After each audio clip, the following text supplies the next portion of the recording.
Hey guys, this is our last research method, it's documents. So we're going to do something a bit different from usual. I'm going to get you to do things a little bit more independently. You'll understand when you go through the lesson. But because we're doing things a bit more differently, it's going to take longer.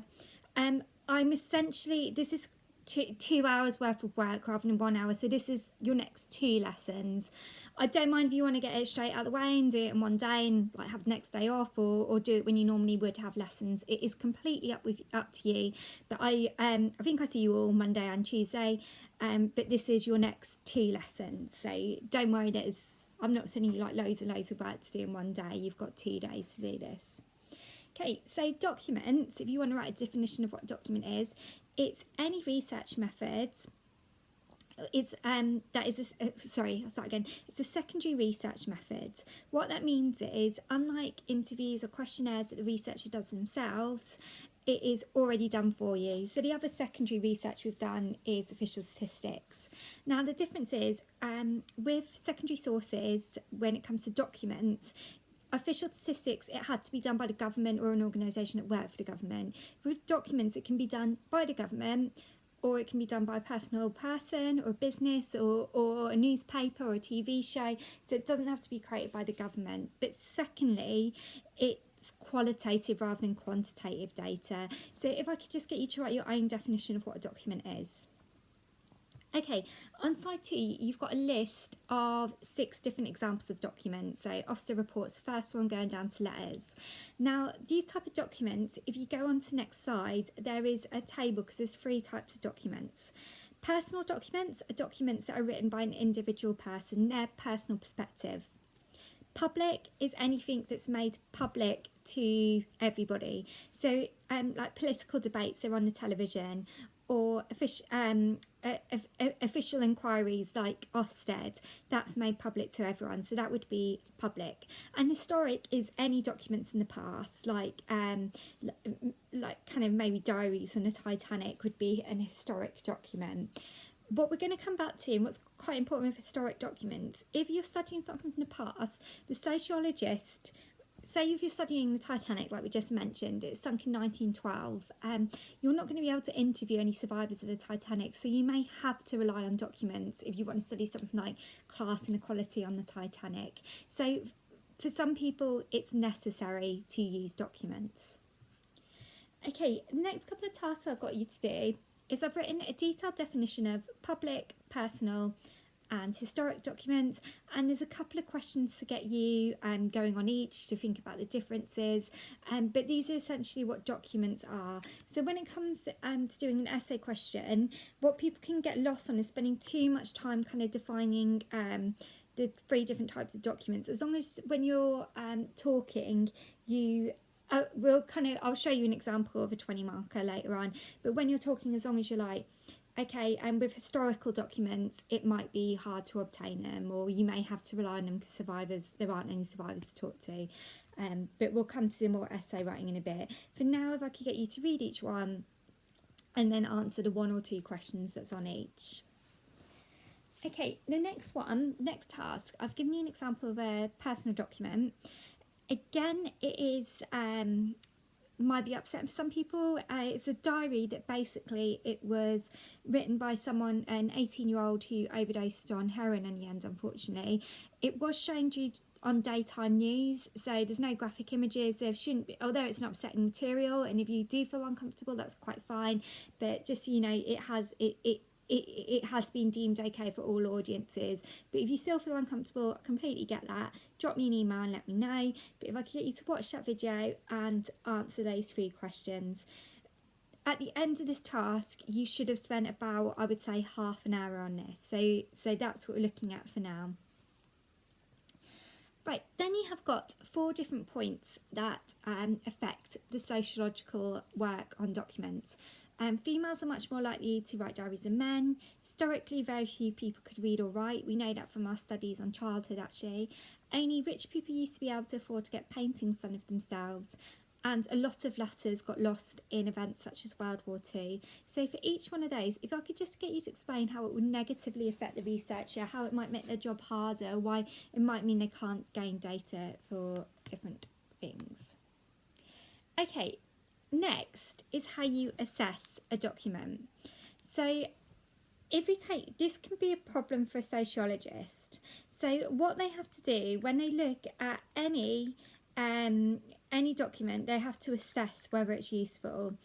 So this essentially is an image from when the Berlin Wall was being set up. So I don't know if many of you know too much about that, but this image was used by sociologists who wanted to study childhood during this time. Okay, so what they decided to do was, is they decided to use this photo, but there's 4 ways that you have to assess whether the photo or the document you're using is suitable. Now, the first one is authenticity. So it might be that parts of the document are old or faded, so aren't worth using. It might be that there's a concern that the document has been faked. There might be a concern that the document has been altered. So all of those things affect the authenticity. So when looking at this photo, the sociologist would have had to assess whether it was an authentic photo, whether it could have been altered. Right, the next is credibility. And this is, you can't assess why someone wanted to take this photo, for example, why someone wanted to read it. So, for example, if we think about, say, if 100 years in the future, if someone read The Sun and looked at Brexit, they would have to be aware that the incentive to write those reports was they were very much in favour of Brexit. Looking at this photo, the sociologist would have had to think, did the person taking this photo, were they doing it to reflect reality, or were they doing it to reflect what their political motives or their personal motives, or were they doing it to distort the reality? Right, then we've got meaning. Now there's several problems, so with this, it's the sociologists themselves that has to interpret meaning. So with a photo like this, they'd have to know quite a lot about the Berlin Wall to know, was it likely this soldier was trying to help this boy, trying to ignore this boy, was shouting out to get someone to spot this boy? So the only real way of kind of making an accurate interpretation of that photo is to have that knowledge. Now, another way we could look at meaning is whether something's written in a different language, the sociologists themselves are going to have that understanding, or know someone who has that understanding to translate it. And finally, you've got representativeness. So with this, you've got to decide, does this photo, does a diary article, does a newspaper actually reflect the wider population at the time? Is the actions of the soldier reflective of what most soldiers would do? So using this example of the photo, can I get you to explain what each of those mean? If you've kind of not too sure, even with kind of this explanation, because I have gone quite fast, if you Google documents, there's a revised sociology site which has got loads of information on it, and just revised sociology documents, and it should be the first one you come up. I'll send a link in the email as well, actually, that will help you. Okay, before we go any further then, there's just 4 questions just quickly to check your understanding. So if you're okay with those questions, move on to the next one. If you're not sure about those questions, drop me an email and I'll go through it with you.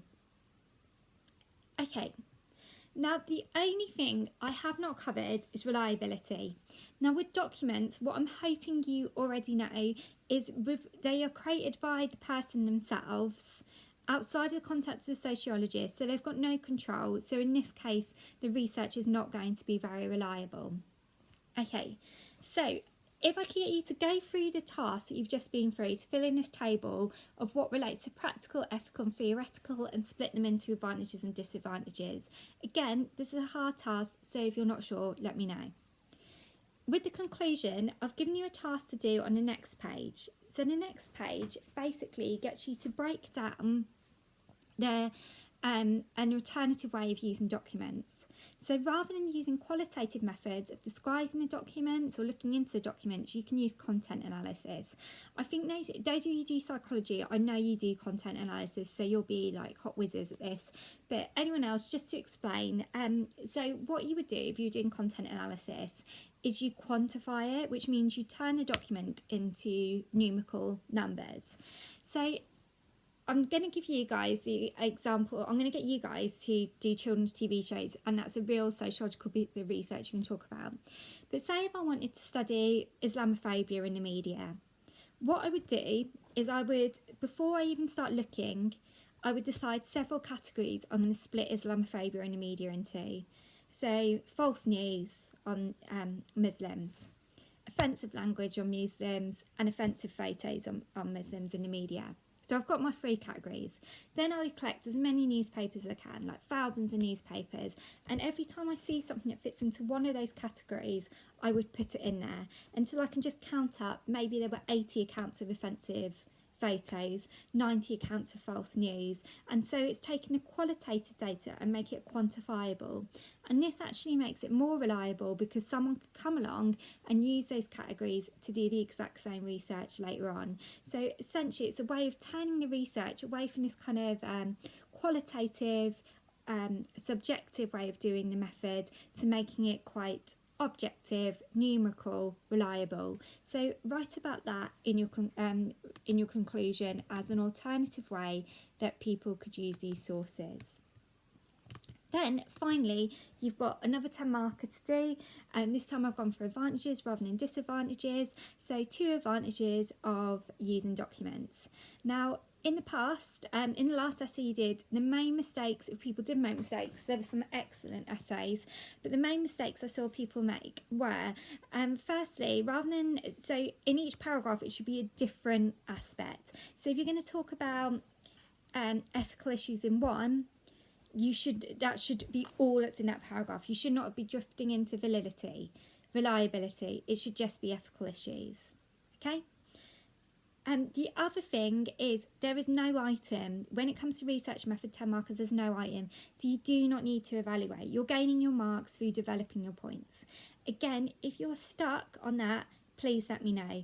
This is 2 lessons worth of material. All of this together should take you 2 hours. Any problems, let me know. Nice speaking to you all. Bye.